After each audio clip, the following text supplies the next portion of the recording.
السلام علیکم۔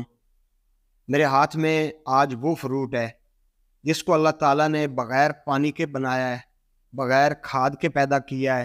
نہ اس کو کسی خوراک کی ضرورت ہوتی ہے، نہ اس کو پانی کی ضرورت ہوتی ہے، بلکہ یہ وہاں پر پیدا ہوتا ہے جہاں کہ اس کے آس پاس کہیں بھی کوئی فصل نہیں ہوتی ہے۔ اور اس فروٹ کے اندر اللہ تعالیٰ نے بے شمار بیماریوں کا علاج رکھا ہے، لیکن میں نے اس پہ سرچ کی اور سرچ کرتے کرتے اس مقام پہ پہنچا کہ ایک بہترین نسخہ جو کہ اس فروٹ سے اور دودھ سے تیار کیا جاتا ہے اور اتنی خطرناک بیماریوں کا علاج کرتا ہے کہ آپ حیران رہ جائیں گے کہ اس نسخے کو آزمائیں اور وہ دو خطرناک بیماریاں ایسی نامراد ہیں کہ جس انسان کے گلے پڑ جاتی ہیں بڑی مشکل سے جان چھوڑتی ہیں۔ جی ہاں ساتھیوں، میں نے بات کی ہے آپ کے ساتھ شوگر اور جوڑوں کے درد کے حوالے سے، اور یہ میرے ہاتھ میں جو فروٹ ہے اس کا نام ہے تما۔ اردو میں اس کو تما کہتے ہیں، باقی زبانوں میں مختلف اس کے نام ہوں گے۔ تو میں آج آپ کے ساتھ یہ نسخہ شیئر کروں گا شوگر اور جوڑوں کے درد کے حوالے سے کہ آپ نے تما لے لینا، 2 تمے اور 1 لیٹر دودھ۔ تما اس طرح کا لینا، یہ دیکھیں کہ فل پکا ہوا نہ ہو، وہ بالکل یلو ہو جاتا ہے جو فل پکا ہوا ہوتا ہے۔ یہ نہ تو فل پکا ہوا ہے نہ کچا، یہ درمیانی سائز کا ہے، کیونکہ آپ نے اس کو اوپر سے اس کے چھلکے اتارنے ہیں۔ چھری کی مدد سے آپ نے اس کے چھلکے اتار لینے ہیں، اور جو اس کا اندر کا گدا ہے اس کو آپ نے پلیٹ کے اندر سنبھال کر رکھ لینا ہے۔ جس وقت اچھی طرح چھلکا اتار کر آپ نے گدا نکال لینا ہے تو گدے کو آپ نے چوک کر لینا ہے یا مولی کش کر لینا ہے، باریک کر لینا ہے۔ اس کے بعد آپ نے کسی بھی چیز سے یا اپنے ہاتھ سے اس کا جو بلیک سیڈ ہے، کالے رنگ کا اس کے اندر سیڈ ہوگا اور کافی زیادہ ہوتا ہے، وہ آپ نے ایک سائڈ پہ کر لینا ہے۔ باقی صرف گدا بچ جائے گا۔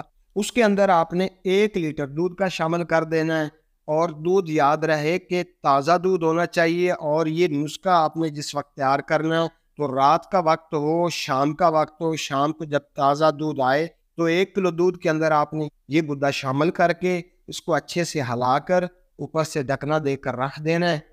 الصبح آپ اٹھیں گے تو اس وقت آپ نے اس گدے کو ہلکا سا گرائنڈ کر لینا ہے، یا ہاتھ سے اچھی طرح سے اس کو دودھ کے اندر مکس کر لینا ہے۔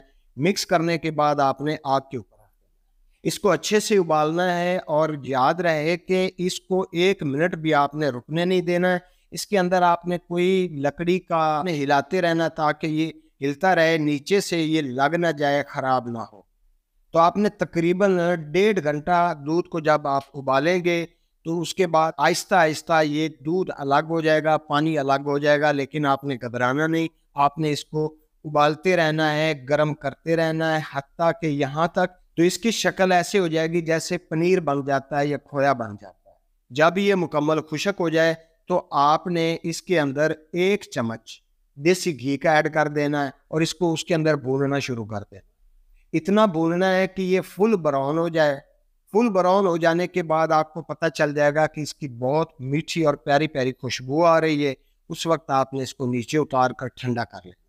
ٹھنڈا کرنے کے بعد اگر دل چاہے تو آپ اس کو بلینڈر میں ڈال کر تھوڑا گرائنڈ کر لیں، لیکن یاد رہے کہ بس 2-4 چکر ہی دینے ہیں، آپ نے زیادہ اس کو گرائنڈ نہیں کرنا، کیونکہ یہ اگر زیادہ گرائنڈ کریں گے تو اس کی طاقت کم ہو جائے گی، یہ جل جائے گا۔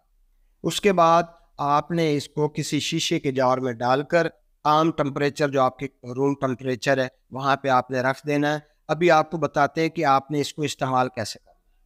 شوگر کا مریض ہو یا جوڑوں کے درد کا مریض ہو تو اس کو چاہیے کہ چمچ کا چوتھا حصہ کھانے کے 1.5 گھنٹہ بعد آپ نے لینا ہے، چاہے پانی سے لے لیں چاہے ایسے کھا لیں۔ جو شوگر کے مریض ہیں اور ان کو شوگر زیادہ ہے تو پھر وہ چمچ کا چوتھا حصہ دن میں 2 مرتبہ صبح و شام لیں گے۔ 1 ہفتے تک آپ استعمال کریں، اگر آپ کو یہ موافق آ جائے تو پھر آپ اس ڈوز کو کنٹینیو رکھیں۔ اگر آپ کو محسوس ہو کہ آپ کو لوز موشن ہو رہے ہیں یا پیٹ میں ہلکی پھلکی درد محسوس ہوتی ہے تو آپ ڈوز کم کر کے ایک ڈوز دن میں صرف 1 بار لیں گے۔ انشاءاللہ اللہ تعالیٰ آپ کو دے گا شفا۔ اور یہ نسخہ میں نے آپ کے ساتھ شیئر کیا ہے، اگر پسند آیا تو بتائیے گا۔ انشاءاللہ اگلی ویڈیو میں کوشش کروں گا کہ اس کے سیڈ کے اندر کتنے فائدے ہیں، کیونکہ سیڈ ہم نے اس کا الگ رکھ دیا ہے، تو وہ سیڈ جو ہے اس سے آپ کیا کیا بنا سکتے ہیں اور کیسے آپ اس سے فائدہ حاصل کر سکتے ہیں۔ آج کے لیے اتنا ہی۔ اپنی صحت کا خیال رکھیں اور اس چینل پر بھی اللہ حافظ.